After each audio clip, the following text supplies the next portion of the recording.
بسم الله أعوذ بالله من الشيطان الرجيم بسم الله الرحمن الرحيم الحمد لله رب العالمين الرحمن الرحيم مالك يوم الدين إياك نعبد وإياك نستعين اهدنا الصراط المستقيم صراط الذين أنعمت عليهم غير المغضوب عليهم ولا الضالين آمين اللهم صل وسلم على سيدنا محمد وعلى آله سبحان ربك رب العزة عما يصفون وسلام على المرسلين والحمد لله رب العالمين.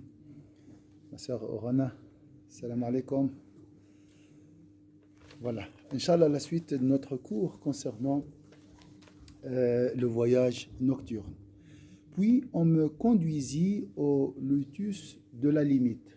Lotus de la limite, dont les feuilles sont comme les oreilles des éléphants et les fruits comme des jarres.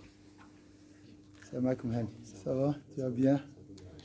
Puis on me conduisit au lotus de la limite, Sidrat al-Muntaha, dont les feuilles sont comme les oreilles des éléphants et les fruits comme les jarres. Ça, c'est l'endroit où, voilà, c'est la limite, c'est l'endroit où Sayyidina Muhammad sallallahu alayhi wa sallam a rencontré Dieu. Lorsque cet arbre, donc notre cours c'est concernant le voyage nocturne, ma sœur Farida, salam alaikum, lorsque cet arbre fut enveloppé par l'ordre de Dieu, il fut bouleversé. Lorsque cet arbre fut enveloppé par l'ordre de Dieu, il fut bouleversé. C'est comme lorsque Allah Azza wa Jalla s'est manifesté à Moïse, d'accord? Et aussi, Moïse fut bouleversé. Aucun être parmi les créatures de Dieu ne peut décrire sa beauté. Donc, Allah Azza wa Jalla est la vraie beauté. Et la beauté terrestre, en réalité, n'est que le reflet de cette qualité divine. Toute beauté émane de cette provenance qui est Allah Azza wa Jalla. Donc, Allah est amour, Allah est beauté, Allah est miséricorde, et Allah est générosité, d'accord? Allah est bonté. Aucun être parmi les créatures de Dieu ne peut décrire sa beauté. Et le prophète sallallahu alayhi wa sallam était envoyé pour parfaire la beauté, pour parfaire les nobles caractères. Parce que la vraie beauté, c'est la beauté des caractères, la beauté du cœur, la beauté du comportement. Oui, c'est la beauté intérieure. Alors Allah Azza wa Jalla a contemplé la beauté divine. Dieu m'a révélé ce qu'il m'a révélé. On ne sait pas ici. Et il m'a imposé 50 prières chaque jour et chaque nuit. D'accord? Dieu m'a révélé ce qu'il m'a révélé et il m'a imposé 50 prières chaque jour et chaque nuit. Donc on a choisi de parler aujourd'hui du voyage nocturne parce que cet événement avait lieu pendant le mois du Rajab, le 27e mois du Rajab. Donc pour les sœurs qui n'ont pas assisté au discours de l'Aïcha, le mois de Rajab est le 7e mois du calendrier Hégire. Donc nous sommes en 1443. C'est très important de mettre l'accent sur notre histoire, sur notre calendrier, et surtout enseigner ça à vos enfants, à votre entourage. Ça, c'est notre identité, c'est notre existence. D'accord? Alors, on a dit c'est le 7e jour, c'est un mois, comme on a dit, c'est un mois sacré, c'est un mois sacré, c'est un mois de paix. Ce mois est béni et on doit l'estimer parce qu'Allah l'a choisi. D'accord? Et on doit estimer le choix d'Allah à travers le jeûne. On doit essayer de jeûner le maximum pendant ce mois béni et pendant le... Vous savez que le meilleur jeûne après le mois de Ramadan, c'est lequel? Alors le meilleur jeûne après le mois de Ramadan, c'est le jeûne du mois de Al-Muharram, le 12e jour du mois du calendrier, 12e jour, d'accord? Et c'est un mois aussi béni et sacré, d'accord? Le jeûne en islam, c'est pour fêter, d'accord? Comme le jeûne le lundi, le prophète sallallahu alayhi wa sallam fêtait sa naissance Il a dit, c'est le jour de ma naissance. On lui a posé la question, pourquoi tu observes le jeûne du lundi? Il a dit, c'est le jour de ma naissance. Donc, c'est bien sûr, c'est un événement extraordinaire. C'est une naissance, la naissance d'un homme qui a changé, hein, qui a changé l'univers, d'accord. Euh, et des fois aussi, c'est pour fêter en jeûne le Ashura, pour célébrer et commémorer le salut de Moïse lors de son passage de la mer Noire, la mer Rouge. Ouais, et bien sûr, euh, on jeûne les mois sacrés pour estimer les rites d'Allah Azza wa Jal. Tawqiran wa ihtiraman wa ta'ziman li sha'airillah. C'est pour considérer les rites sacrés d'Allah Azza wa Jal. Donc, l'islam est fondé sur le respect de la dignité, le respect de la dignité de la prière, le respect de la dignité de Sayyidina Muhammad, le respect de la dignité de la majesté d'Allah Azza wa Jal. Ensuite, le respect de la dignité de toute créature, y compris les chiens et les chats. Vous savez pourquoi?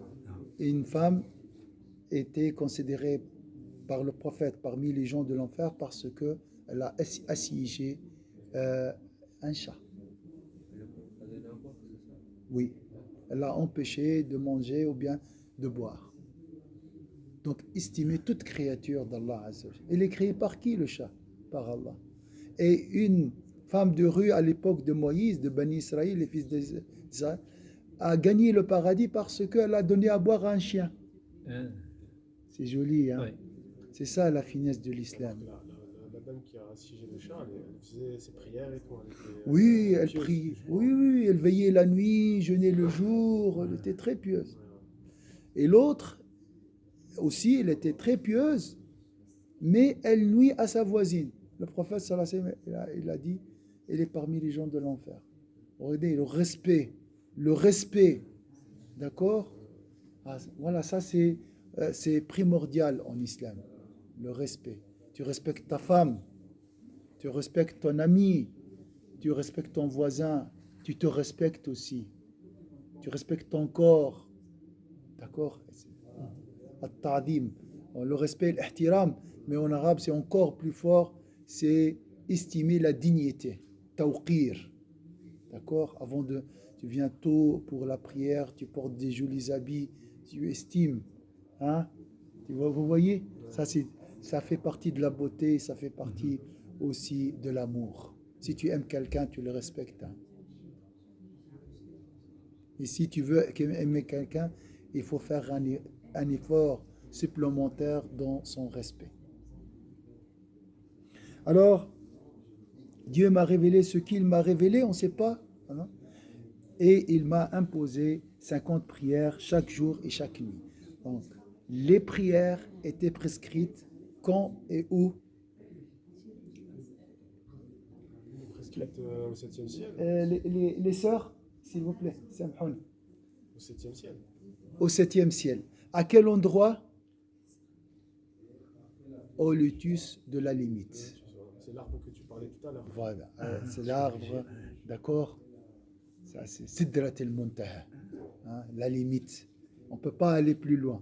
Et là, Allah Azza wa Jalla, depuis ça, il y a des ulama, ils ont dit, il a vu avec son cœur, Sayyidina Ibn Abbas, son Seigneur. Il n'y a pas mieux. Donc c'était un réconfort pour Sayyidina Muhammad sallallahu alayhi wa sallam. Affligé. Voilà. Juste après ou bien pendant l'année de la tristesse. Il a perdu son protecteur, c'est Allah le protecteur, mais c'était son oncle Abu Talib.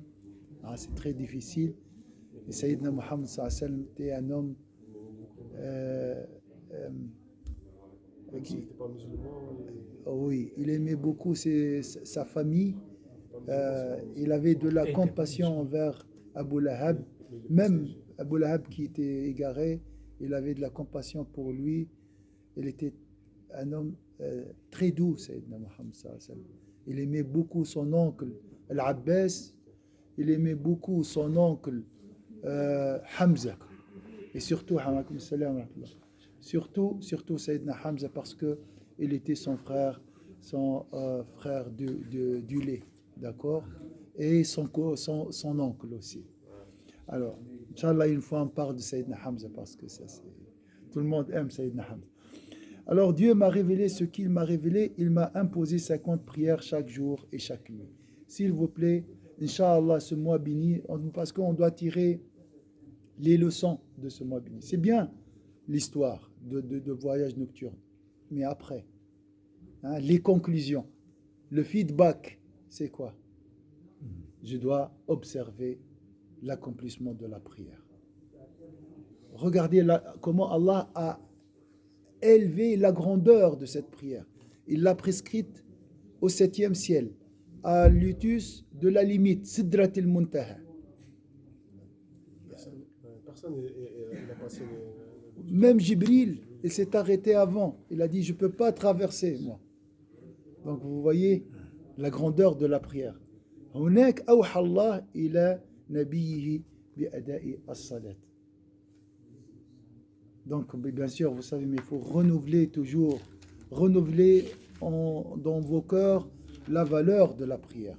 قيمة الصلاة جددها مرة أخرى بمناسبة الإسراء والمعراج. Il y a فرص de ça, c'est des saisons spirituelles pour renouveler la foi. D'accord?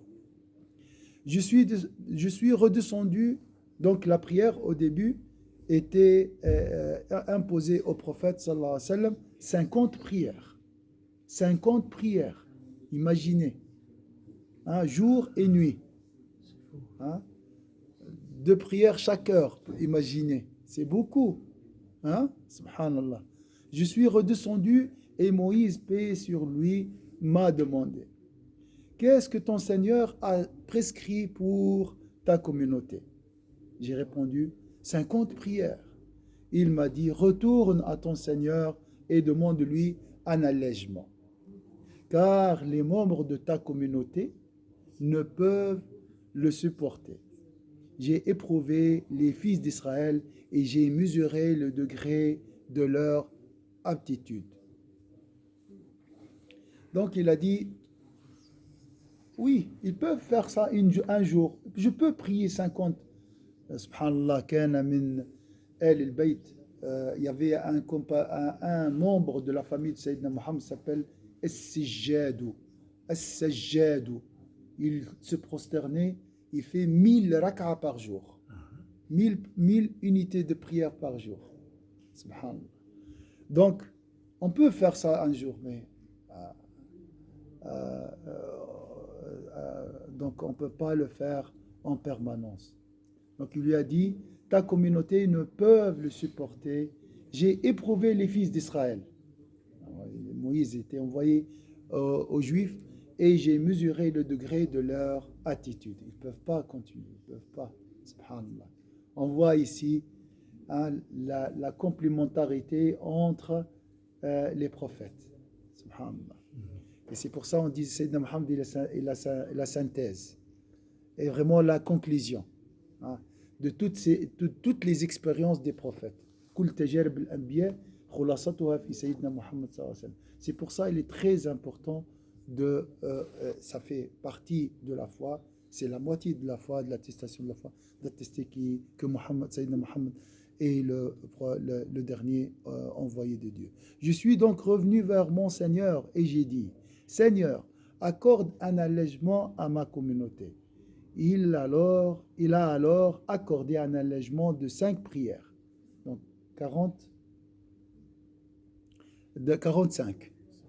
Lorsque je suis revenu, Moïse m'a interrogé et m'a dit, les gens de ta communauté ne peuvent le supporter. Retourne donc à ton Seigneur et demande-lui un allègement.